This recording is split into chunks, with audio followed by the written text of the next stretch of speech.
Hello, I'm Michael Hutchinson. I'm currently the community leader of L'Arche Brisbane.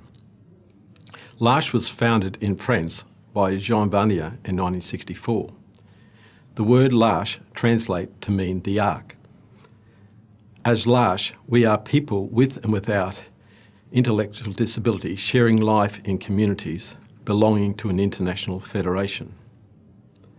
Our mission is to make known the gifts of people with intellectual disabilities revealed through mutually transforming relationships, to foster an environment in community that responds to the changing needs of our members whilst being faithful to the core values of our founding story, to engage in our diverse cultures working together towards a more human society.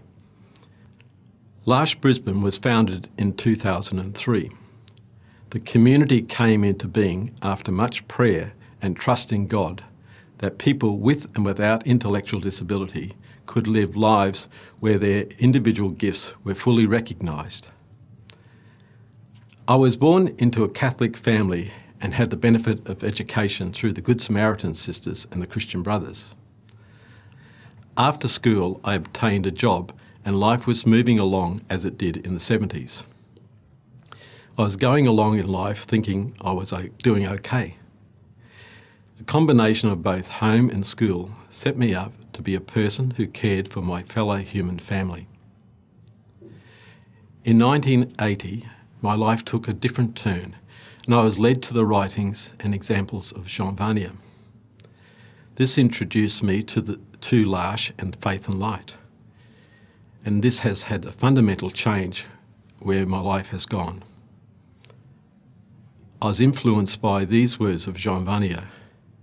We are not called by God to do extraordinary things, but to do ordinary things with extraordinary love. I have tried hard to live by this in my everyday dealings with people.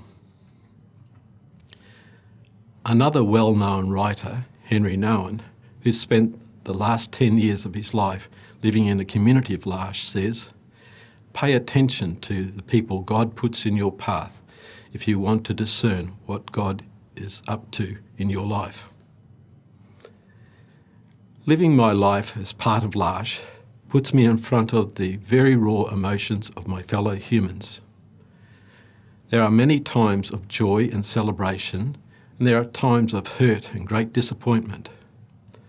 How I meet my sisters and brothers in these times is where the rubber hits the road.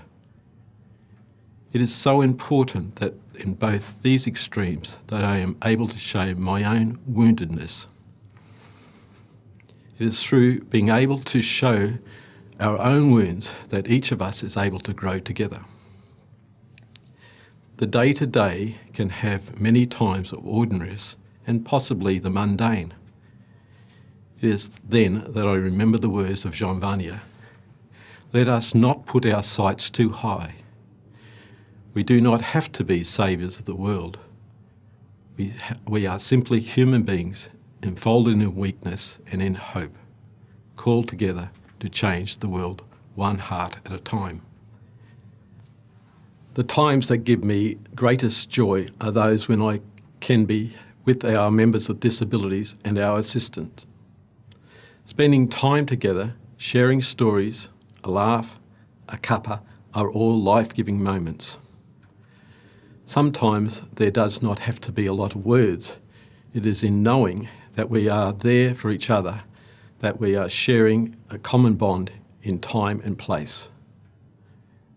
I would like to conclude this time together with some words of Henry Nouwen. Compassion can never coexist with judgment because judgment creates the distance, the distinction which prevents us from really being with the other.